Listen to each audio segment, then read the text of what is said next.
Vivimos en un mundo en constante cambio que usted merece entender, porque es imposible interpretar la realidad que vivimos sin conocer cada uno de sus colores. Porque muchos son los tonos de la actualidad. Presentamos Matices.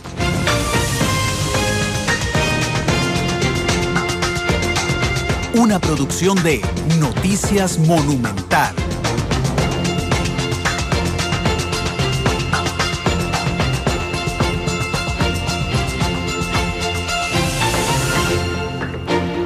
Hola, ¿qué tal? Es la 1 de la tarde con 42 minutos. Bienvenidos a Matices, este programa de Radio Monumental que es una producción de Noticias Monumental y que busca establecer, y creemos nosotros que lo logramos con bastante éxito, un espacio de análisis, de profundidad, de un abordaje más pausado de la realidad nacional e internacional para que ustedes y nosotros entendamos los matices que tiene los fenómenos noticiosos. Quiero saludar a nuestra productora Isel Martínez, que está aquí con nosotros. Isel, ¿qué tal? Muy buenas tardes. Buenas tardes, Randall. Nuevamente muy buenas tardes a toda la gente que nos sigue a esta hora. Cada día se acerca más el 1 de mayo, una sesión que se da o que estamos esperando todos, políticamente una cobertura también muy importante para Noticias Monumental en medio de noticias políticas, Randall. Una de ellas es que renunció o fue destituida, aún no tengo claro ese dato, la viceministra. Renunció por motivos de salud. Ajá, por motivos de salud. Sí, renunció la viceministra de Agricultura. No trabaja en el gobierno. Doña Gina Paniagua. Gina Paniagua, sí. Sí, por temas de salud, dice la explicación oficial, pero bueno, eso trabaja efectivamente. Vamos a ver, en una coyuntura en que el gobierno está planteando, el presidente está planteando una renovación de su gabinete, sí. Y entonces pues, bueno. Y que faltan anuncios por hacer, recordemos que ya tiene 2 meses de no estar asignado el ministro de Salud. Bueno, ya se hicieron 2 anuncios muy importantes, principalmente para el enlace entre el Poder Ejecutivo y el Legislativo, de don Mauricio Herrera, ministro de Comunicación, y de don Sergio Alfaro como ministro de la Presidencia, que por cierto van a empezar también a asumir a partir del 1 de mayo. Sí, efectivamente, bueno, en medio de toda la polémica por el FIA, sí. Que en lugar de ir apagándose, Isel, empieza todavía, digamos, con mucha más fuerza las llamas de este incendio que se llama el FIA, porque bueno, hoy llegó la ley al país, sí. Por ejemplo. El grupo musical La Ley. Sí, sí, llegó el grupo musical La Ley al país, pagaron el tiquete, sí. Van para un hotel, ya hay que pagarles, para un concierto que está cancelado. Yo espero que a nadie se le haya olvidado cancelarle a La Ley, ¿verdad? Sería ya así como un fiasco mayor que el FIA. Bueno, eso por un lado. Por el otro, seguimos sin saber quién es el responsable. Políticamente está claro, es la ministra. Sí, políticamente sí. Técnicamente no sabemos quién es el responsable de esta situación tan vergonzosa del FIA. La ministra sale ahí con una explicación señalando que van a hacer una comisión, que investigue, que ella va a ser parte de la comisión, casi que se desmarca del problema, y lo que nadie entiende, porque no lo entendemos, es cómo van a hacer una comisión que se investigue ella misma. Sí, es como hacerme yo un examen y yo misma calificarlo. Exactamente. Y gastan recursos en algo que pudieron haber hecho. No era más fácil que esta comisión o los recursos de esta comisión se utilizaran en una buena organización del FIA, de haberlo previsto. Estas cosas se tienen que prever. Son espectáculos que está bien. El gobierno está entrando. Hace un año, evidentemente no fueron ellos los que lo organizaron, porque hace un año, a pesar de que ya habían asumido, estaba muy reciente la entrada de este gobierno, o más bien todavía no había entrado el gobierno todavía a labores, así que el año anterior me imagino que eso ya había sido parte de la organización de Laura Chinchilla, doña Laura Chinchilla, la administración de ella, pero tiene un año de estar ahí adentro. Ya tampoco es que agarraron esto de buenas a primeras. No, digo, pero vamos a ver, seguimos esperando qué pasó. El pueblo espera saber qué pasó. Los artistas esperan qué pasó. Los artesanos esperan saber qué pasó. El público. Y no solo lo esperan, se lo merecen. Sí. Hoy en Consejo de Gobierno, hace un instante, nos está recordando Febe Cruz, la ministra rindió un informe hoy al Consejo de Gobierno. El problema es que nadie nos contó qué decía el informe. El presidente de la República el presidente de la República tiene que estar redactando su discurso del 1 de mayo, que es el viernes. Lo que pasa es que en medio de este fiasco esperábamos la prensa que el presidente de la República bajara a la conferencia de prensa del Consejo de Gobierno y nos aclarara a la opinión pública qué fue lo que pasó con este tema. Y no bajó. No estuvo el presidente. Y a esto se une la Contraloría también, que ya pidió cuentas a la ministra de Cultura por los desórdenes del FIA. Entonces todavía suman más las presiones que se están dando en torno al que, bueno, ya se ha posicionado el término fiasco, ¿verdad? Sí, claro. Digo, en redes sociales. Es la fuerza de las redes sociales. Para los que dicen que las redes sociales no son nada, ahora todo le llamamos fiasco y nació con una etiqueta las redes sociales. Bueno, vamos a esperar. Yo sí extrañé hoy la presencia del presidente Solís en Consejo de Gobierno. Me parece necesario, me parecía necesario. Hoy nosotros teníamos una entrevista con el presidente de la República, Luis Guillermo Solís, que se canceló ayer. Sí.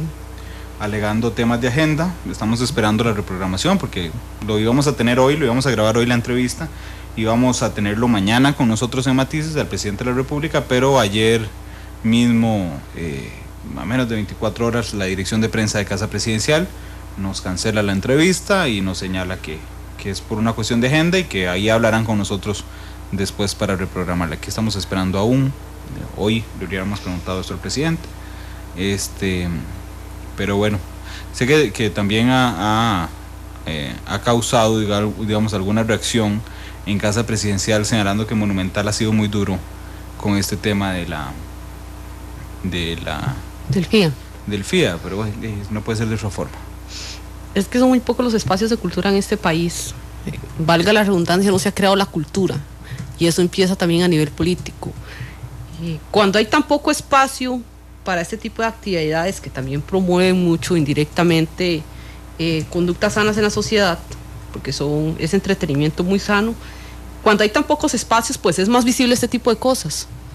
Y eso también es otro de los temas secundarios a esto, porque si bien hay un ministerio que debería estar encargado de todo esto, no promueve más espectáculos de este tipo.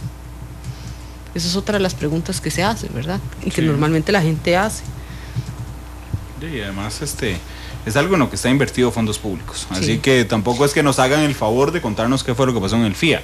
Es un deber de los funcionarios públicos dar cuenta sobre sus actos. No es que sean muy buenos y lo hagan, es que es el deber. Y no solo lo decimos nosotros, está planteado en la Declaración Universal de los Derechos Humanos, está planteado en la Convención Americana de los Derechos Humanos, está planteado en la Constitución Política, está planteado en votos de la Sala Cuarta. Hablando de dinero, son 130 millones de colones. Es una cifra nada despreciable, que según la Contraloría, el 21 de abril ingresó para análisis la aprobación del presupuesto extraordinario de la Fundación Parque La Libertad, de la cual el Ministerio le realizará una transferencia por ese monto, cuya finalidad es atender los compromisos del festival. Probablemente el monto incluso pudo haber sido mayor para esta partida en específico. 72 horas prácticamente restan para el 1 de mayo y decía este tema de las 72 horas porque el presidente, yo entiendo que esté redactando el discurso, le queda poco tiempo. Pero un discurso debería estar ya hecho. Sí, exactamente. La buena teoría dice eso. En ese momento, más que todo, bueno, él ya dijo que él no se lo iba a aprender de memoria, es muy complicado. De hecho, el año anterior que estuvimos también dándole cobertura al último discurso, el último informe de labores de doña Laura Chinchilla, ella también lo leyó por un teleprompter. Claro. Sí, es lo normal. Ahí espero que se lo aprenda de memoria. Sí, no, es muy complicado. Bueno, hay personas que tienen mucha habilidad para eso, pero igual es muy complicado, porque es un informe de labores. Sí.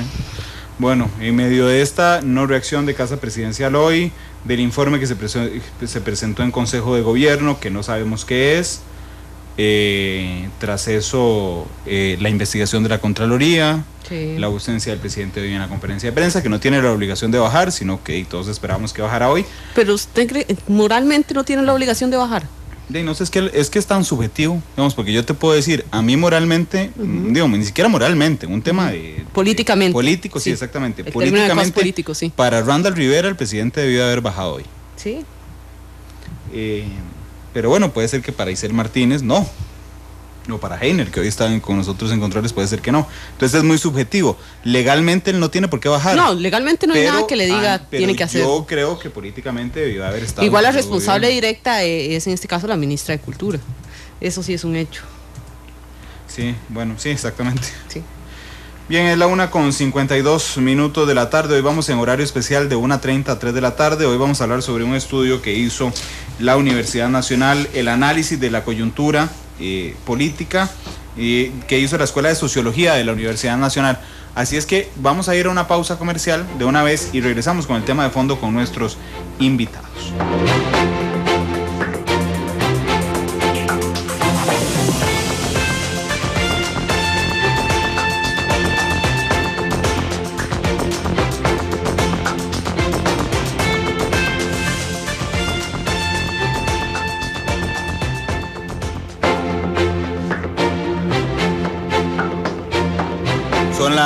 Es la 1:56 de la tarde. Gracias por estar con nosotros en Matices en este horario especial, hoy de 1:30 a 3 de la tarde, producto del partido, de la transmisión del partido entre la Liga Deportiva Alajuelense y el Club Sport Herediano esta noche. Y a las 6 hoy en un resumen de Noticias Monumental.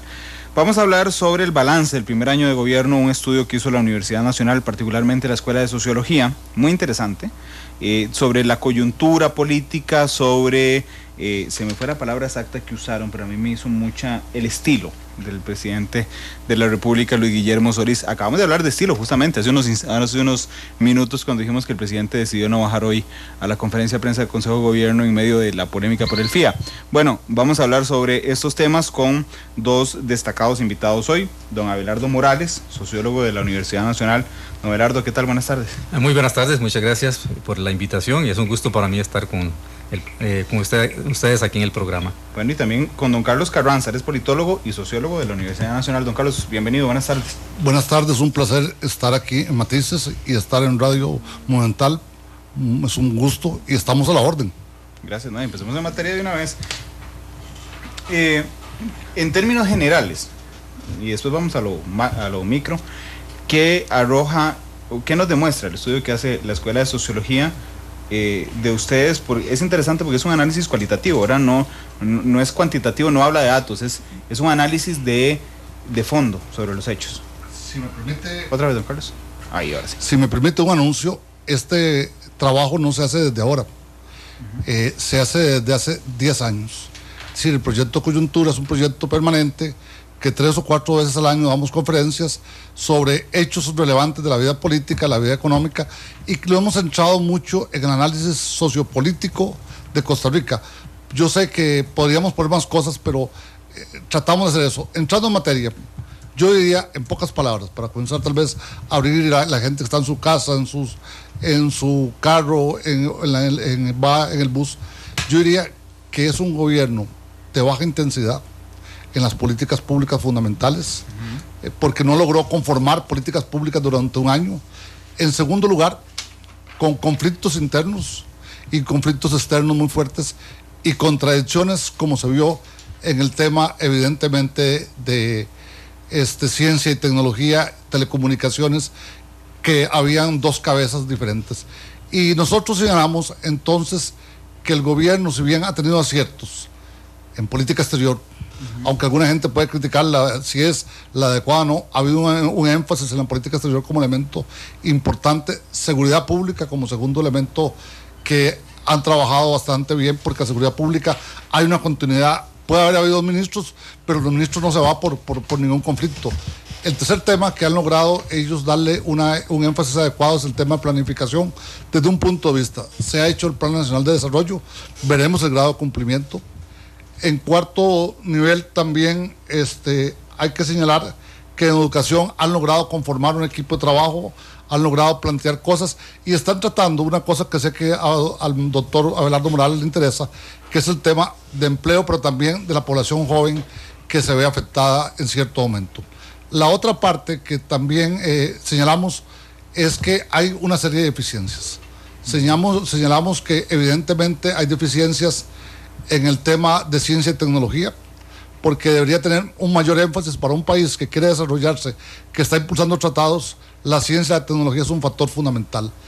El segundo tema que nos parece que el gobierno no tuvo el suficiente acierto fue el tema hacendario, señalando que el tema hacendario tenía que haber sido tratado adecuadamente y haber una coherencia entre el ministro de Hacienda, el presidente y el equipo para haber señalado un único rumbo. Haber creído que con una medida de contención del gasto se podía atacar un problema estructural es un problema muy fuerte. Luego también señalamos en el informe que hay un problema de falta de coordinación institucional, y esto es muy importante señalarlo. Nada hacemos con que un ministerio defina una política y otro defina otro. Tiene que haber una articulación de todo el gabinete, pero también de diferentes sectores. Hablemos de sectores agroindustrial, por poner un caso, sector social, etcétera. Eso no se ve tan claramente. Y en segundo lugar, hablamos que también hay un problema que pasa más allá si es ministro de la presidencia o una figura, que es el sistema presidencial. Es decir, que hace falta repensar la presidencia de la República. Cuando vos hacías el comentario sobre el estilo, yo tendría que decir una cosa: es un estilo diferente, el del presidente. Es un estilo directo, pero el estilo directo tiene también un agravante. Le da mucha presencia en medios, pero también lo puede golpear fuertemente. Y cierro tal vez para después entrar más en materia. También señalamos que hay temas que son más estructurales, como el tema de infraestructura, el tema de empleo, que don Abelardo lo trabajó muy fuertemente, que es un tema en el cual hay que trabajar empleo, desempleo y brecha social. Diría que ese es el elemento, las contradicciones son muy claras. A veces no ha habido una única cabeza alrededor del gobierno. Surgen 3 o 4 opiniones divergentes. Sí, don Carlos, de hecho, hablando del estilo, yo hice el comentario porque antes de que ustedes entraran, yo comenté que hoy el presidente de la República no bajó a la conferencia de Consejo de Gobierno, y entonces Giselle y yo en la introducción del programa tuvimos una conversación de si debió o no haber bajado. Entonces yo le decía que a mí políticamente me parecía que sí, pero que legalmente no hay nada que lo obligue a bajar. Lo que pasa es que esto que acaba de decir don Carlos lo veo reflejado muy claramente en el FIA. Es decir, la única que habla sobre el problema del FIA es la ministra, ¿verdad?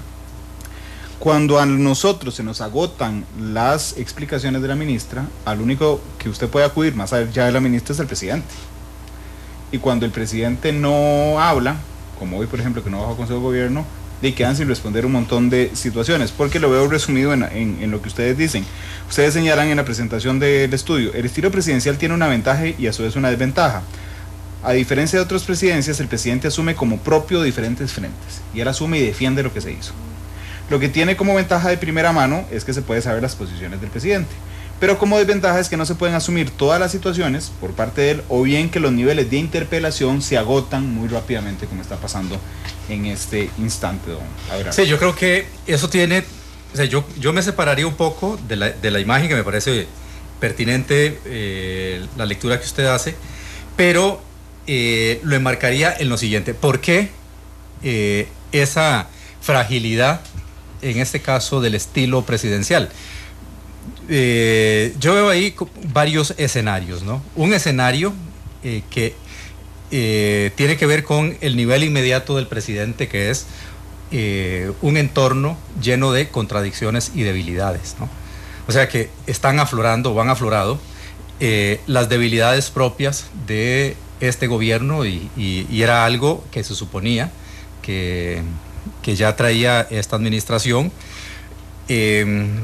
por las características mismas del grupo que ha llegado al gobierno, ¿no? Es un partido que no tiene experiencia, claro, en el ejercicio de la función pública, con un conjunto de funcionarios, de ministros y de otros jerarcas de instituciones que fueron sacados de contextos que no necesariamente son los contextos del ejercicio de la función pública. Algunos vienen de las universidades, otros del sector privado, otros de las ONGs, de distintos ámbitos de la sociedad, pero no necesariamente con una experiencia en la función pública. Entonces, el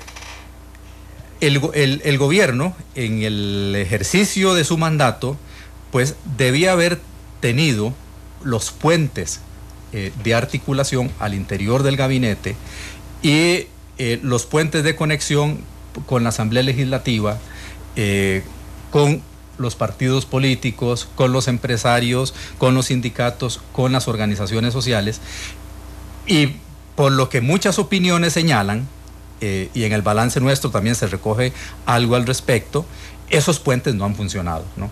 Esas formas de articulación y de comunicación no han funcionado. Entonces eso hace que la figura del presidente, que cuando lo veíamos en campaña electoral veíamos una figura de un hombre seguro, de un hombre bien posicionado, de un hombre de carácter, se expone porque el presidente tiene que actuar en distintos frentes.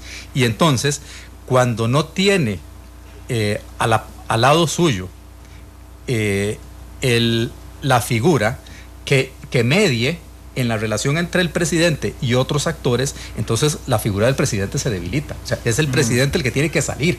Y eso es, usted lo está, lo está explicando o lo está diciendo en este momento. O sea, cuando los medios no logran obtener la información por parte del jerarca que debería estar suministrando la información, entonces se acude a la figura del presidente. Entonces, es que el presidente no puede ser el que esté en la primera línea, claro, en todas las acciones, ¿no? Lo pongo en pocas palabras. Un general en jefe no puede estar en la línea de juego. Tiene que estar cerca de la línea de juego, pero no ser necesariamente siempre la línea de juego. Tiene que retrotraerse en algunas cosas. Claro. Ahora, lo que uno esperaría, que si va a haber un cambio de la presidencia, esa pregunta específica, yo diría que uno esperaría que hubiera entonces una voz a quien saber cómo piensa el presidente, sea el ministro de Comunicación, aunque Mauricio Herrera dijo que no, si no va a ser el ministro posiblemente de la presidencia, claro, pero habrá que esperar cuál es la figura, porque además pasa una cosa, un presidente con la complejidad, y eso es muy importante, de Costa Rica en cuanto a instituciones públicas, no puede responder de todo, son entre públicas, autónomas, semiautónomas y poderes, son casi 300 instituciones, con las municipalidades, claro, son 360 instituciones. Entonces hay cosas que se le sale de su ámbito, y entonces lo que decía Abelardo es cierto, cae un vacío, porque no hay respuesta, porque no hay capacidad, o porque no es el tema que él maneja. Hay temas que le son más fáciles a él. Si maneja un tema, política exterior, posiblemente para él es más sencillo, o de comercio exterior. Porque lo conoce. Giselle. Llama mucho la atención que ustedes citan dentro de este informe también una crisis ministerial, que es evidente que en muchas partes y durante este año se dio a partir del Ministerio de la Presidencia, paradójicamente. Yo diría que la crisis ministerial no solo en ese ministerio, sino hay varios que la gente se han ido. Ahora no tengo ya la cifra porque la perdí, pero pasaba más de 9 entre ministros y viceministros. ¿Eso qué dice? Que hay un desgaste ante el primer año. Uno muy pocas veces hace cambios en el primer año. Y vea que no hemos llegado todavía el 1 de mayo. Y ya hay algunos ministros que se han ido, otros que han renunciado, a otros que hubo que pedirle casi la silla. Evidentemente el caso más claro fue el ministro de la Presidencia, pero esa crisis ministerial se ve en otra parte, Giselle, que es lo siguiente: hay también un problema de coordinación y de falta de políticas a veces de conjunto. Si uno dice, el tema turismo, por ejemplo, que manejaba el ministro von Breimann, bueno, ahí hace falta una serie de aliados de primer nivel. Me refiero a MOP, me refiero a MEIC, me refiero a Lina, y uno dice, ¿dónde está la política para un país? Y tome usted como elemento que si bien el turismo es dinámico, podría ser un poco más dinámico en un país que quiere crecer a un nivel más fuerte. Ahora, la crisis ministerial, y aquí yo sé que Abelardo también, es también una lucha de fuerzas, porque el gobierno no es homogéneo. El gobierno es también, a la par de esta crisis administrativa, hay la crisis más política. Hay diferentes posiciones a veces alrededor de un tema, o a veces hay dos posiciones, lo pongo. Si usted coge el caso de Ciencia y Tecnología, la ministra Cooper hace una cosa y el viceministro del área de telecomunicaciones otra. A esa crisis nos referimos. Ahora, no es todavía una crisis total, es parcial, pero puede convertirse en una crisis más fuerte en los próximos meses o años. Sí, no, efectivamente yo creo que debido inclusive las circunstancias políticas en las cuales este gobierno tuvo que asumir, 6 meses antes de las elecciones de febrero de 2014, no estaba en el escenario, en nuestro imaginario, la posibilidad de que Luis Guillermo Solís fuera presidente de la República. Claro. O sea, había otras opciones. Muy fuertes, claro. Exactamente. Entonces, realmente la figura de Luis Guillermo Solís y del Partido Acción Ciudadana realmente se posiciona como posibilidad electoral a partir de febrero de 2014. Entonces, el mes de las elecciones. Exactamente, es en enero de 2014, digamos. Sí, a finales de enero fue. Exactamente, o sea, es en esos últimos días. Casi 15, 22 días. Como resultado de la extrema polarización que había entre Liberación Nacional y el Frente Amplio, ¿no? Sí. Y ahí surge como un tercero posible. Entonces, luego, en primera ronda, también lo que es importante es que el margen de ventaja de Luis Guillermo Solís frente a don Johnny Araya es de unos pocos puntos porcentuales, ¿no? O sea, yo creo que no pasó del punto, ¿no? Y lo otro es que el Partido Acción Ciudadana no llega más que a 14 diputados, con una fracción que ya de antemano iba dividida, ¿no? Porque había un diputado no querido, ¿no?, dentro de la fracción. Entonces todo esto debilitó mucho la capacidad del gobierno, pese a el gran respaldo electoral que obtiene Luis Guillermo Solís en la segunda ronda. Entonces es un respaldo electoral que no se convierte en capital político precisamente por la debilidad política del partido, por la debilidad política del gobierno, por las contradicciones que hay, y también creo que a eso contribuye la extrema fragmentación del escenario político costarricense, la fragmentación de la Asamblea Legislativa y la debilidad misma de los otros partidos políticos. Claro, lo que pasa es que al hacer esta reflexión ahora, un año después, creo yo, por lo menos en la reflexión que yo hago, que hay algunos elementos que nos vinieron a meter ruido en cualquier análisis que pudiéramos hacer. Primero, que haya una segunda ronda electoral, ahí nos nubla a nosotros, y siento yo que le puede nublar al presidente el tema del apoyo al mandato, del mandato que recibió, del apoyo, 1.300.000 votos, pero lo recibe en segunda ronda, es decir, cuando solo habían 2 contendientes.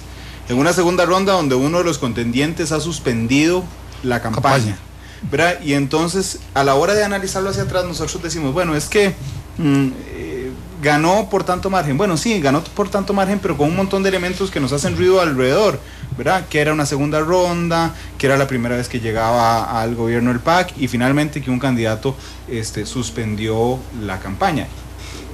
Y me parece que a veces la realidad de la distribución de apoyos en Costa Rica está plasmado en la Asamblea Legislativa y no necesariamente en el mandato del presidente de la República. En esa parte, nosotros decimos en algunas cosas que hay una crisis presidencial clara, no por Luis Guillermo, sino que el sistema, desde el año 2000, y aquí recuerdo, nosotros estamos en una actividad y recordábamos cómo ya Miguel Ángel Rodríguez había señalado el problema presidencial, que se ve contraído por el problema de la Asamblea Legislativa. El tema parlamentario es un tema complejo, porque no son 7 fracciones. Yo digo a veces en broma a los estudiantes y en otras partes que son casi 15 o 16 fracciones, y que he perdido la cuenta de las fracciones, porque dentro de cada fracción hay una o 2 fracciones. O 3 fracciones. Y usted a veces entrevista, ustedes lo saben, comunicadores, que depende de quién entreviste uno, así va a ser la declaración. Sí. Y en todas las fuerzas políticas se da eso. Ahora, la otra parte, ¿qué es lo que sí tenía que pasa? Que evidentemente era un poder que en la segunda fue muy fuerte, pero tenía que, y aquí retomo a lo que decía el colega, había que asegurarlo durante los primeros 100 días como estrategia de gobierno. Claro. No denunciar al partido solamente, sino decir, mis acciones van en tal y tal sentido, las políticas de gobierno son tales. Ahí le faltó al gobierno la claridad para ver. Usted a veces entra a jugar un partido de fútbol, para poner un caso. Usted sabe que tiene que ver cómo improvisa. Y a veces hay que ir armando en el camino. La otra parte que sí le hicieron hasta ahora, hasta el final, fue que no hacían reuniones de evaluación sistemática de la parte del gobierno. Uno tiene que tener siempre, en cualquier democracia, ese elemento. Si usted es un gobierno nuevo, tiene que comenzar cada mes, cada 2 meses a pedir evaluación. Si no, evidentemente todo se va cayendo. Y pasa una cosa, también en ciertos momentos el presidente, ustedes preguntaban, yo traigo el tema, cuando va a renunciar a alguien, no dice que va a renunciar. Afirma a medias o bien después cambia o modifica parcialmente su discurso.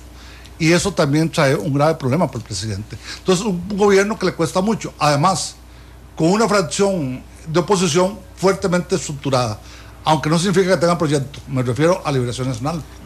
Liberación, durante este año, su proyecto es volver al poder. O sea, ese es el punto. Claro, ¿no? Entonces, pero digamos que no tiene un proyecto como otras épocas, que era un proyecto más claro, sino que tiene... y entonces eso hace que ellos se han preparado para eso. Además, no me dieron algunas fuerzas. Creo que la capacidad de diputados como Mario Redondo y de otros diputados, Fabricio mismo, ha hecho que entonces la Asamblea se vea más entrampada. Vea que esta vez Otto Guevara, que repite, no ha sido tan duro como en otros periodos. Pero uno ve que hay otros nuevos partidos que juegan. Entonces todo eso hay que manejarlo en lo que Abelardo decía. Por un lado tenés que medir fuerzas sociales, sí, medir sindicatos, etcétera, pero por otro lado tenés que medir empresarios, pero por otro lado tenés que medir partidos políticos. Estos dos grandes niveles hay que manejarlos para poder crear gobernabilidad en un sistema democrático. Sí, yo creo que también eso, o sea, el que, vamos a ver, un primer hecho, ¿verdad? Es que el respaldo electoral en segunda ronda, voy a utilizar una metáfora, implicó que el gobierno tuviera un gran techo. O sea, uno suponía, este es el techo del respaldo político que tiene este gobierno. Pero ¿cuál es el problema? Que las bases sobre las cuales ese techo estaba montado eran muy endebles. Entonces ese techo se le vino encima. ¿Cómo se le viene encima? Bueno, con una factura que se le empieza a cobrar porque en alguna medida la reacción de distintos sectores de la población y de un buen porcentaje de votantes es no se está cumpliendo y el problema es que no se está cumpliendo, no se está satisfaciendo un conjunto de expectativas que levantaron, por ejemplo, lemas como el proyecto de cambio, ¿no? El gobierno de cambio, con Costa Rica no se juega,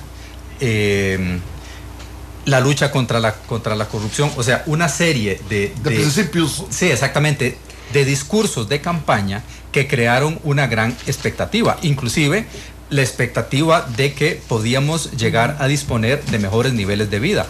En un momento en que, o sea, no podemos decir que la situación económica, la situación del desempleo y del incremento de la pobreza sea resultado de la acción del gobierno, porque estos son problemas de largo plazo. Sí. Pero el problema es que el gobierno no ha dado señales o no los ha atendido, no ha desarrollado una estrategia para decir cómo va a encarar estos problemas. Y entonces la frustración se va acumulando, el desencanto se va acumulando, ya no solamente contra el gobierno, sino que esto puede dar lugar a manifestaciones muy espontáneas, muy diversas, sí, de todo tipo, ¿no? Reacciones sociales del más diverso carácter, ¿no? Hoy, por ejemplo, en la mañana veíamos cómo, bueno, la fuerza pública tiene que hacer prácticamente un operativo masivo, ¿verdad? 600 oficiales de la fuerza pública persiguiendo a una banda para detener a 13 personas. O sea, ¿eso qué nos indica? Que este país se está convirtiendo ingobernable, se está volviendo ingobernable en algunos aspectos, en algunas áreas. Por más que uno diga, bueno, sí, en seguridad pública es donde este gobierno ha estado menos peor, pero lo que nos evidencia esto es que algo está pasando en esta sociedad costarricense, ¿verdad? O sea que ahora que estamos en época de temblores, lo que estamos observando, ¿verdad?, es que hay una falla tectónica en el sistema social costarricense que de vez en cuando hace réplicas. Hace réplicas muy seguidas. Exactamente, y que entonces no tiene un solo epicentro, ¿verdad?, para utilizar un poco el mapeo sismográfico de Costa Rica. O sea, vemos que hoy tembló en Miramar, pero días atrás fue en San Lorenzo de Desamparados. Mañana puede ser en la zona norte. O sea, veamos cómo entonces el panorama tectónico del descontento, del desencanto, desde el periodo de don José María Figueres, yo recuerdo que él, cuando intentó explicar por qué su gobierno no había logrado cumplir con las expectativas y las metas que se había planteado, dio una explicación que se nos ha olvidado, pero yo recuerdo muy bien, porque salió en los titulares de los medios de comunicación, decía, es que Costa Rica se volvió ingobernable. Sí. ¿Verdad? Entonces, en realidad lo que estamos viviendo hoy es el resultado de una acumulación de problemas que vienen de varias décadas, y entonces donde pues se esperaría, ¿no?, que un gobierno de cambio pues encare de otra manera estos problemas. La desigualdad es uno de ellos, por ejemplo, que ustedes citan mucho en este exactamente, informe. el problema de la exclusión social, de la desigualdad, que el problema de la exclusión es que nosotros en Costa Rica estábamos acostumbrados a que los grupos excluidos estaban mapeados social y territorialmente, ¿verdad? Los grupos excluidos eran los más vulnerables. Hoy en día tenemos nuevos grupos que están experimentando formas de exclusión, quizás no formas de exclusión extrema. Hoy tenemos desempleo profesional. O sea, es una forma de exclusión. O sea, yo invierto no sé cuántos años de mi vida, pago en una universidad pública, en una universidad privada, mi familia tiene depositadas las esperanzas en mi formación para salir de la pobreza, entro al mercado de trabajo y no encuentro empleo. Esos son los problemas que está enfrentando Costa Rica hoy en día, y que se añaden entonces a los problemas, o sea, que se agravan en el contexto de los problemas de la mala gestión de la administración pública, la mala gestión del gobierno, y también de los conflictos políticos que se establecen entre partidos políticos. Hay, por ejemplo, en la parte de conflictos, hay 3 conflictos que se ven muy claros, o desde el punto de vista de uno con el sector empresarial, que el sector empresarial ha planteado una serie de objetivos desde el punto de vista de ellos. Yo no discuto si son correctos o incorrectos, pero ahí está planteado, y han venido insistiendo permanentemente UCAEP a insistir los grupos de las empresariales, pero ahora, y lo vimos creo que fue ayer, los grupos sindicales comienzan a desamarcarse del gobierno. Uh-huh. Si usted escucha el discurso en la reunión de ACHA, fue un discurso muy duro y muy fuerte en contra de la administración, etcétera, etcétera, pero eso que demuestra que el sindicalismo ya abrió el frente. Y si uno escucha al mismo don Albino, escucha que ya hay críticas al gobierno. Por otra parte, el otro frente es evidentemente todo el tema de fecundación in vitro, que aquí no estamos diciendo que tengamos una posición, sino que hay grupos alrededor de eso, de los grupos gay, de las sociedades de convivencia. Entonces tiene 3 frentes, además abiertos, además de lo que vos señalás, que son importantes de tenerlos en cuenta, y que el gobierno tiene que ver en mayo y junio cómo busca algunas alternativas. Por ejemplo, uno ve que en el tema de este frente se le quiso pasar el tema a la Asamblea, pero el que tiene que presentar un proyecto de ley sobre la fecundación in vitro es el gobierno, no es el Parlamento. El Parlamento recibe y a partir de eso discute un proyecto correspondiente. Entonces, ese tipo de problemas hacen que se le convierta. Posiblemente vamos a tener otro tipo de conflictos, que son conflictos regionales y locales presentes. Tal vez este gobierno, por la expectativa que había, se le dio un año, porque el gobierno de Laura casi todos los días veíamos desfiles. Lo pongo muy gráficamente. Un día yo no sabía qué era el desfile, tuve que ir a preguntarles a los que iban a manifestación porque casi no llevaban carteles. Posiblemente ese tipo de tónica también la vamos a tener que ver, claro, en los próximos días o en los próximos meses que viene, y más con ese efecto que señala más de largo plazo Abelardo, el tema de desempleo. Quisiera aquí darle una arista. La gente que no logra ubicarse en el mercado laboral después cuesta con los años que se vaya ubicando, porque si vos dejas tu profesión 4, 5, 7 años, ya perdiste la base. Cuando uno está acostumbrado a trabajar, evidentemente tiene una base para poder trabajar. Un médico sabe lo que hay que hacer, y no digo que uno lo hace todo a ojímetro, pero sí tiene un ojo que sabes en lo que estás, en lo que tenés que participar, y cuando la gente no tiene eso, tiene otro problema. No hay posibilidad de movilidad social, que es lo que señala Abelardo como un elemento que en el estudio también está ahí presente, porque el factor trabajo es la que le da movilidad social. Hoy teníamos una conversación con un economista de la Escuela de Economía de la UNA, que señalaba, bueno, Costa Rica está en el 9 de desempleo, el punto correspondiente debería ser 5, pero ¿qué pasa si perdemos más empleo? Evidentemente pasamos a 10. Un país con un 9, un 10% de desempleo es muy fuerte. Y además, con la otra parte, Abelardo, tal vez para agregar, que hay una generación de gente joven que no ha estudiado, claro, que no tiene ninguna capacidad, que es gente muy rural, gente con condiciones muy duras. Entonces, todo esto plantea un problema muy conflictivo, uno de largo plazo, pero uno de carácter medio y uno de carácter casi inmediato. Sí, de hecho le robo unos minutos para ir a una pausa comercial. Cuando regresemos en el tema del conflicto, a mí me llama la atención y les quería profundizar sobre eso. Este primer año, hablar de ingobernabilidad puede ser en algunos aspectos, pero no hubo un solo voto de la Sala Constitucional contra decisiones del Poder Ejecutivo. No hubo una fuerte oposición discursiva, digamos, en la Asamblea Legislativa contra proyectos de gobierno. No hubo manifestaciones cada semana, como decía don Carlos. Bueno, ese fue el primer año, un año, digamos, de aguas livianas, y se nos viene un segundo año más difícil. Entonces vamos a hacer que súper ingobernables. 2:25, vamos a la pausa, regresamos.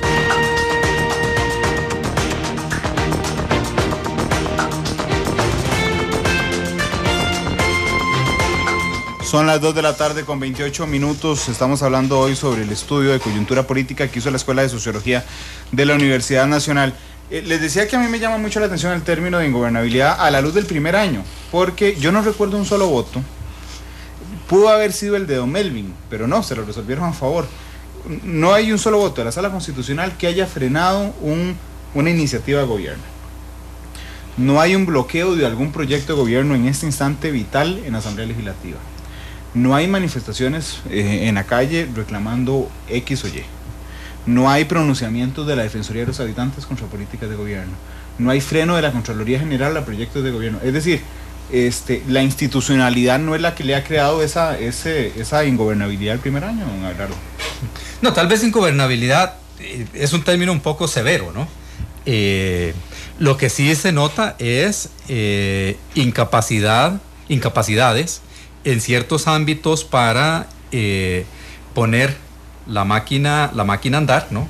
Y que corra al ritmo, a la velocidad que se había propuesto o se había prometido en la campaña electoral. Efectivamente, quizás no estamos en una situación de rupturas políticas, ¿verdad? Entre instituciones, entre partidos políticos, o sea, no estamos en esa situación. O sea, los canales mediante los cuales los procesos de decisión política deben transcurrir son canales abiertos. Lo que hemos señalado es que los puentes, las formas de comunicación, las formas de entendimiento no han funcionado bien. Pero desde casa presidencial, porque a mí lo que me llama la atención es que no hay a quién echar la culpa, porque el plan fiscal de la administración Chinchilla, bueno, era culpa de la Sala Cuarta, se lo frenó. Que tal proyecto no avanzara era culpa de la Contraloría General que había frenado el proyecto. Tal cosa era culpa de los diputados porque lo habían rechazado. En ¿a quién echamos la culpa si no ha pasado nada de esto? No, efectivamente yo creo que el problema surge, sí. Y lo decía don Carlos Cascante esta mañana, el director de la Escuela de Relaciones Internacionales. Al gobierno le ha faltado un buen gestor político. O sea, es esa figura. Digamos, ese es el problema. Es que hay que pensar en tres cosas. Primero, debería haber una concordancia en políticas de gobierno. Ese es uno de los problemas que tiene, que es evidente. Le falta ligamen entre política económica y social, le falta más ligamen entre sector agropecuario, industrial y comercio exterior, para poner un caso. Pero el coordinador no es el vicepresidente de la República. Pero le voy a responder formalmente, claro. Posiblemente es. Y hace esfuerzos, pero no están logrando el objetivo.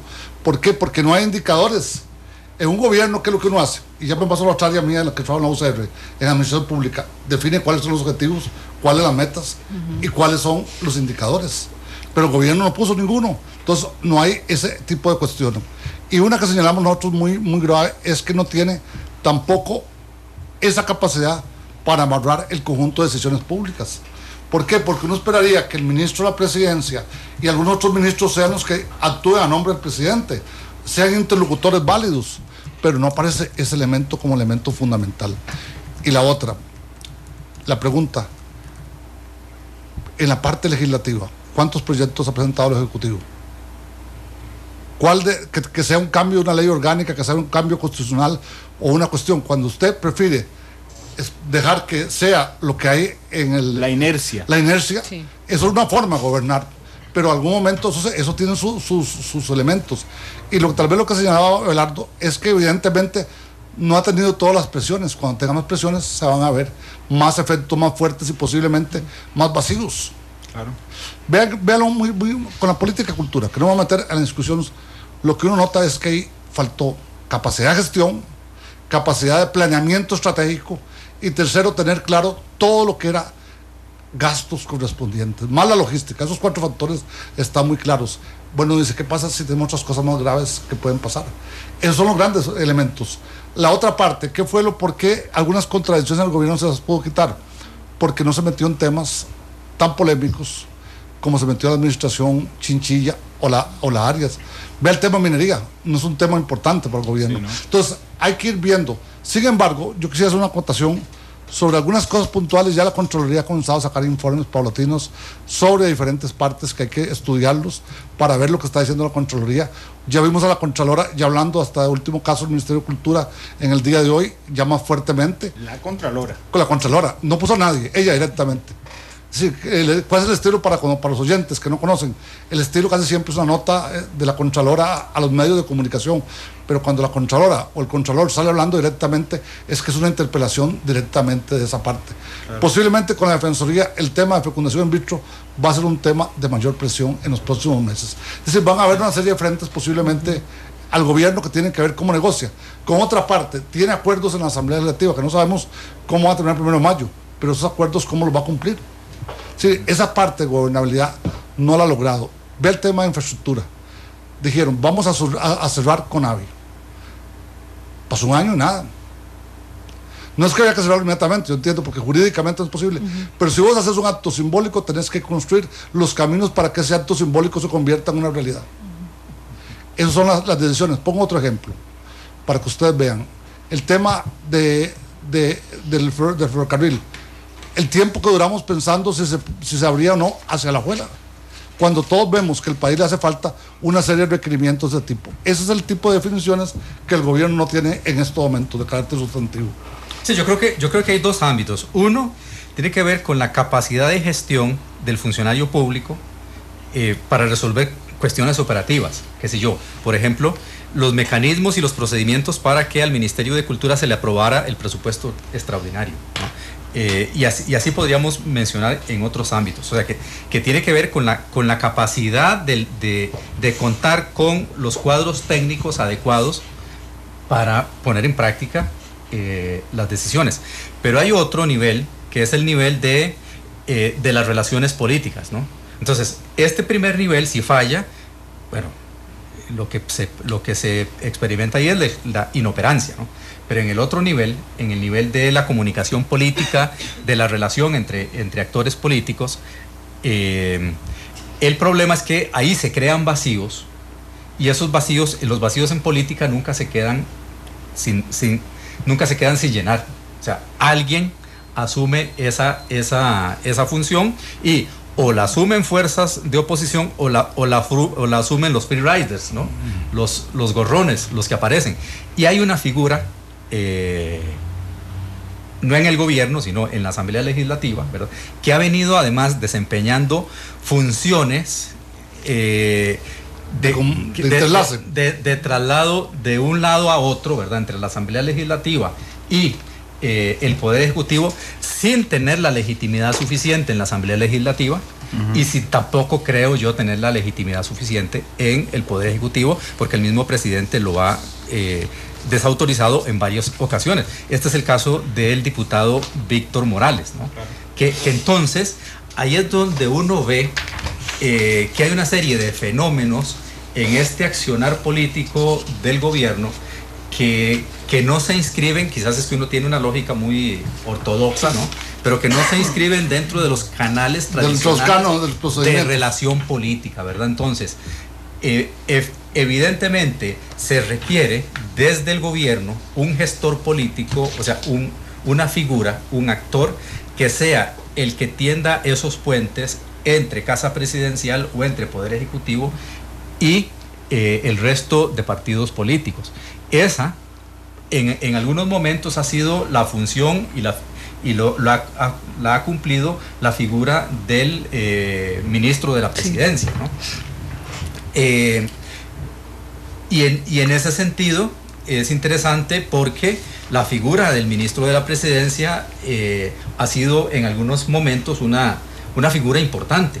Claro. veamos que en las últimas 2 administraciones, como que esa figura, pese a su importancia, no ha logrado pegar en estas últimas 2 administraciones. El último ministro de la presidencia que se mantuvo estable fue don Rodrigo Arias, ¿no? Bueno, pero también tenía que ver con una relación filial. Por supuesto, entonces de ahí es donde está la cercanía, la relación política y la empatía política entre el presidente y el ministro de la presidencia, que no es suficiente. O sea, porque don Rodrigo sí podía haber sido muy hermano de don Oscar Arias, pero podía haber sido totalmente incapaz de manejar la relación con el resto de fuerzas políticas. Entonces, como que son varias virtudes que debe tener esta figura para poder hacer ese ejercicio, que yo creo que es un ejercicio que ayuda, ahora sí, al mantenimiento de la gobernabilidad, porque la gobernabilidad requiere que funcionen esos mecanismos que siempre han sido característicos de la política costarricense,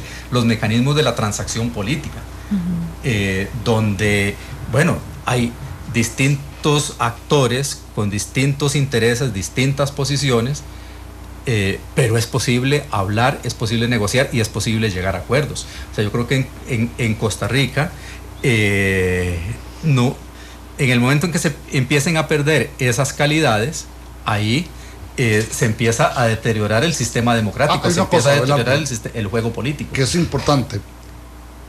¿Qué tendría que hacer el equipo, no solamente el ministro de la presidencia, sino un equipo alrededor del presidente? Crear también mayorías en la Asamblea Legislativa y abrir canales de comunicación y vinculación con elementos, alguna gente no diga que es el nombre, de la sociedad civil, porque tenés que buscar los 2 equilibrios y ver cómo lograr ciertos consensos. Porque si usted no logra acuerdos en la Asamblea Legislativa con una fracción parlamentaria de minoría, está usted limitado. Cualquier proyecto lo pueden parar, lo pueden mandar a comisiones y todos sabemos que las comisiones es lo que pasa. Entonces hay que ver qué va a hacer el gobierno y hay que crear tal vez nuevos consensos diferentes a las otras épocas, pero hay que buscar los mecanismos de concertación, el tema de la agenda pública, cómo el gobierno debe manejar mejor la agenda pública, que es un tema fundamental. Y tercero, cuáles son las políticas públicas que el gobierno le va a apuntar en un futuro inmediato. Sí, debe haber más claridad, más directa para el gobierno. Y decir, miren, tal tema no le podemos entrar porque es un problema que sobrepasa en este momento la capacidad del país. Pero sí entrarle a ciertas cosas. Pongo un ejemplo. Posiblemente en temas como lo que estamos hablando de empleo, hay que entrarle inmediatamente. Hay que buscar alternativas. El tema de infraestructura, que va ligado a empleo y va ligado a otras cosas. Hay temas que el país tiene que comenzar a buscar alternativas. Si no, tendremos un gobierno al final del mandato de expectativas casi igual a 0. Ese es el punto. Ahora, ¿qué puede llevar a eso?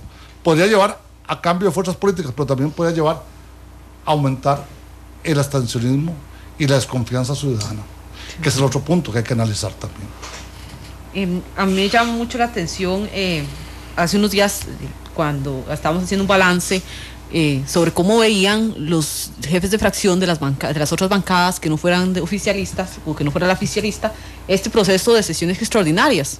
Y ellos prácticamente lo catalogaban como un fracaso. De hecho, cito textualmente algo que decía don Juan Luis Jiménez, el jefe de fracción del Partido Liberación Nacional, que se aprobaron cerca de 7 proyectos. Y que de ellos únicamente él veía que eran importantes el de la Ruta 32 y el de la carretera San José-San Ramón.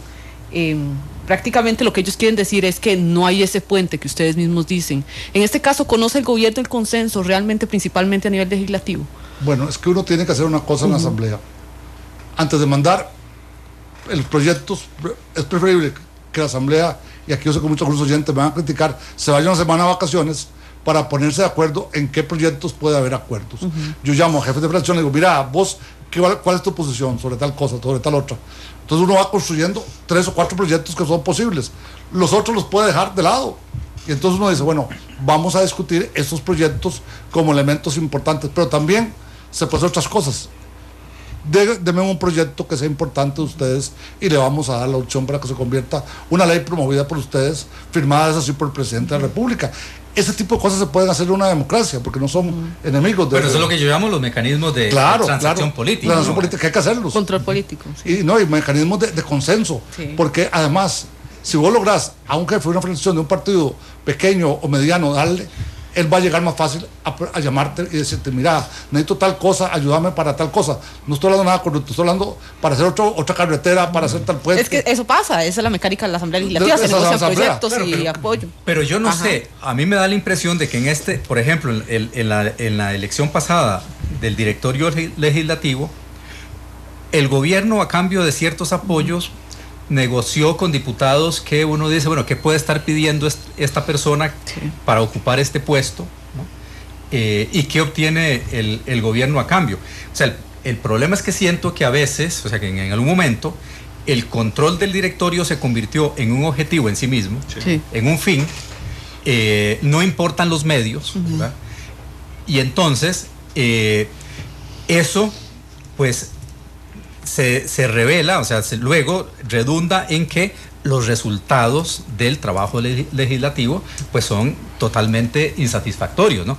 Y menciono un caso solamente para mencionar, para ejemplificar lo que me decía un dirigente político, un dirigente comunal en Cartago. Me dicen, mire, es que yo fui a hablar con el ministro, con el encargado, no sé de qué dependencia del Ministerio de Transportes, y entonces para hacerle una petición, y entonces lo que me dijo la persona fue, y ya usted habló con el diputado fulano de tal.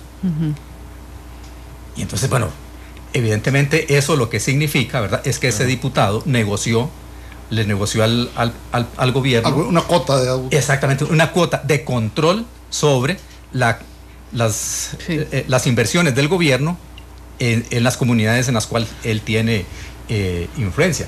Entonces, eso en el gobierno del cambio, ¿no? Claro. Entonces eso crea, o sea, un dirigente popular, miembro del partido de gobierno, ¿verdad? Pero ¿qué ganó el gobierno? Aquí es la gran duda, don Carlos, porque, aprobar Ruta 32, vamos a ver, no había que ser muy estratega para conseguir los votos de Liberación Nacional, porque era un proyecto de Liberación Nacional. Y el mismo Frente Amplio, porque hay diputados por Limón. Sí, exactamente, digamos, no había que hacer así como muy ducho en negociación para conseguir votos. Hay cosas que van por su propia... pero por la misma inercia de la dinámica. Claro, pero había que haber metido esos proyectos y no otros. Y haber buscado algún proyecto significativo. Que dice, mire, negociamos tal cosa que es muy importante para el país o para tal cuestión. Y señalo, hay cosas que a veces hay que manejarlas con más tacto. Por ejemplo, ahora que decías vos eso, el tema del presupuesto, cuando se aprueba el presupuesto de la República, la forma que se aprueba, la forma de los dictámenes técnicos, ahí yo creo que hay que tener mucho cuidado. Yo como presidente de la Asamblea puedo escuchar un primer criterio técnico, pero le pido a la parte jurídica un segundo y tal vez a un tercero, porque uno no debe dejarse llevar por el asesor más inmediato, porque hoy día para los oyentes uno no es experto en derecho, pero tiene que tener la claridad para saber cuál es lo importante. Y ahí yo creo que hay otro problema importante que señala Abelardo, y yo lo digo de otra forma. En la Asamblea a veces se vio el reglamento o el cumplimiento de la norma y no el cumplimiento también de la norma con los objetivos políticos. Yo a veces tengo que ceder y dejar que la gente hable, se me salga hasta el tema, pero sé que a cierta hora el tema se va a votar en la Asamblea, o que lo dejo para la siguiente sesión para que se discuta y para dar que las aguas se pronuncien sobre el tema, no forzar en ciertos momentos. ¿Por qué? Porque también las otras fuerzas políticas miden a los directorios de la Asamblea, miden a la fracción de gobierno, y todo eso hay que aprender a jugarlo, porque la otra relación que tiene que tener un ministro, la presidencia y un equipo de gobierno, es cómo saber medir a las otras fuerzas políticas en cierto momento. Y creo que eso no se supo medir durante este año. Vean además la indefinición. Si ustedes me dicen como comunicadores que ya tienen que es el presidente de la Asamblea, yo les diría, no sabemos. Porque vean hasta el lenguaje, estamos discutiendo. Cuando uno ya espera un día antes o 2 días antes, ya los amarres cuesta más. Yo sé que sí hay canales de comunicación entre diputados, pero no son tan fáciles. Además, otras fracciones pueden jugar su propio espacio político. Eso es lo que pasa en estos momentos. Y ese divorcio también entre una parte del legislativo y el ejecutivo es un problema muy grave para las decisiones públicas. Sí, sobre todo, vamos a ver, cuando hay un directorio que ha sido golpeado, no por la opinión pública, sino ahí sí por la institucionalidad. Hay dos sentencias de la Sala Constitucional condenando al actual presidente de la Asamblea Legislativa. Pero en el tema hacendario, por ejemplo, que ustedes lo planteaban y lo plantean aquí como un caso muy complicado, muy complejo de solucionar, a mí me llama la atención porque uno escucha al presidente con un criterio, escucha al vicepresidente con otro criterio, que es ministro de Hacienda, escucha al exministro de la Presidencia con otro criterio, Si a esta diferencia de criterios usted le suma que hoy sea el FIA, hace una semana era Don Melvin, hace semana y media era el MISID, hace 3 semanas era Daniel Soley, hace 4 semanas era que no querían dar una información de justicia. Es una enorme cantidad de epicentros de la falla sísmica que atraviesa el Es como la Tierra del Fuego, más bien. Sí. Yo vieras, es el que yo trato de ver para atrás con el fin de que de no caer en una crítica facilista, ¿verdad? Entonces que a uno no le digan, es que usted critica al que está en el gobierno. Bueno, no. Cuando nombraron a ministro de Comunicación, yo decía, bueno, a todos los presidentes, a los últimos 3 presidentes les ha pasado lo mismo. Al año nombran a ministro. Esto no es una novedad de esta administración. Los últimos 2 cambiaron de ministro de la presidencia. No es una novedad que le pase a la administración Solís Rivera. Pero si hay algo que le pasa ahora sí, solo a la administración Solís Rivera de los últimos, es esta enorme cantidad de incendios en diferentes puntos, con jerarcas, que no es que, vamos a ver, que no es que la prensa vino y les reveló un enorme caso de corrupción en el Ministerio de Cultura. Porque eso no sí hay que rescatarlo, lo han rescatado incluso analistas. No se ha destapado un caso de corrupción contra el gobierno, que ha sido fuerte. Pero, por ejemplo, el que lo pone sobre la mesa no es la prensa, no es la Asamblea Legislativa, es el propio gobierno. El caso del FIA, y disculpen que les toque un tema que es posterior al estudio, pero el caso del FIA es claramente, nadie hizo nada por sacarlo del FIA. El FIA lo sacaron solito ellos ahí, en esto. El caso de Melvin Jiménez, ellos solos. Tanto que, quiero aprovechar porque nos quedan 8 minutos, entonces les estoy metiendo un montón de temas en el mismo y la capacidad de controlar la crisis, responden muy tardío. Vea la crisis. El presidente no ha despedido a nadie, excepto a Gisela Cooper, la ministra de Cultura. Sí. Él no ha despedido, sino que al principio los defiende, a todos los que ha ocurrido, para que la inercia los lleve a renunciar. No es el presidente el que les pide la renuncia. Ahí hay un montón, digamos, cuando uno analiza ese montón de cosas que les acabo de decir, es un escenario complejísimo. Agréguele a eso, que lo comentamos en otra actividad que estábamos, el tema de salud. El tema de salud hay que nombrar ministro. Sí, 2 meses. O ministra. Sí. ¿Por qué? Porque usted no puede tener un sector tan importante que ha sido para el país 15 días, 22 días, diría alguien, no, nos comenzamos el salario. Hay alguien que nos sustituye en primer lugar, pero en segundo hay una cosa importante. 15 días significa a veces posponer políticas de un año. Así de claro, porque si hay que hacer una contratación, si hay que definir ejes estratégicos. Yo sé que el Ministerio de Salud camina por su propia capacidad, pero hace falta esa cabeza y ese rector. Usted no puede tener falta de rector en el sector salud. Yo diría que ahí hay un tema de crisis ministerial clara. Vos lo dijiste en otras palabras, lo que nosotros planteamos es muy claro. Tenés una serie de renuncias, pero también tenés casos que la gente tiene que irse porque no tienen políticas claras. Sí. Ahora, quisiera volver al tema tributario, tal vez muy corto para después darle a Abelardo. Alguna gente, antes de comenzar el gobierno, una recomendación que uno como formador de opinión a veces hace, miren, ustedes no pueden pensar que con lo que tienen de capacidad tributaria van a resolver el problema del país. Los estudios de CEPAL, los estudios del organismo internacional, todos, OCDE, CEPAL, BID, Banco Mundial, dicen, con 14 usted no puede responder a las expectativas costarricenses. Queremos un Estado, y lo ha dicho también el Estado-Nación, de primer nivel, pero con recursos de tercera. Entonces, claro, ese 14, dijeron, lo vamos a lograr si rebajamos. La rebaja no llega ni al 1% del PIB. ¿Por qué? Porque hay gastos estructurales que ya están comprometidos, transferencias a la educación, claro, transferencias a... El 85% del presupuesto, no se puede tocar. Yo diría que más, 92%. Capaz. Sí, bueno, entonces, te queda un margen muy pequeño. Entonces, había que pensar el tema tributario. Vean que han tenido como 3 o 4 momentos. Cuando el ministro de Hacienda saca el tema, el presidente dice, no, es que es un borrador, y don Melvin dice que es un borrador, que todavía no está, dice uno, bueno, entonces...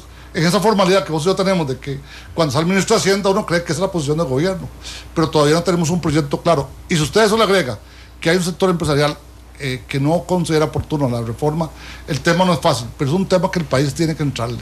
Un país que quiera alcanzar mayores niveles de competitividad y bienestar tiene que tener más capacidades. La otra parte que hay que tener muy rápidamente, a la par de la parte sendaria hay que darle una parte que hay que hacerlo fuertemente. Hay recursos para una serie de actividades de infraestructura que crea empleo y crea posibilidades. Hay que ponerse a trabajar ya. No puede esperarse al 2016, 2017. Al 2017 está terminando el gobierno. Entonces, el tema es que hay que hacerle frente a varias partes. Y una que señalábamos en otra actividad, la política social tiene que ser integral. significa que tiene que pasar por diferentes frentes. Sí, lo que propuso la vicepresidenta, que me parece correcto, pero con condiciones para el empleo, que es un tema fundamental. Ahora, yo creo que todo esto pasa por algo que usted decía, don Andal. Se tiene que recomponer el estilo de gestión del gobierno, o sea, se tiene que recomponer el estilo del presidente, o sea, la figura del presidente creo que tiene que colocarse en el lugar que le corresponde, o sea, no puede ser que ande, digamos, que hoy ande aquí y bueno, y en una determinada situación entonces no aparezca, ¿verdad? Porque eso crea inclusive en la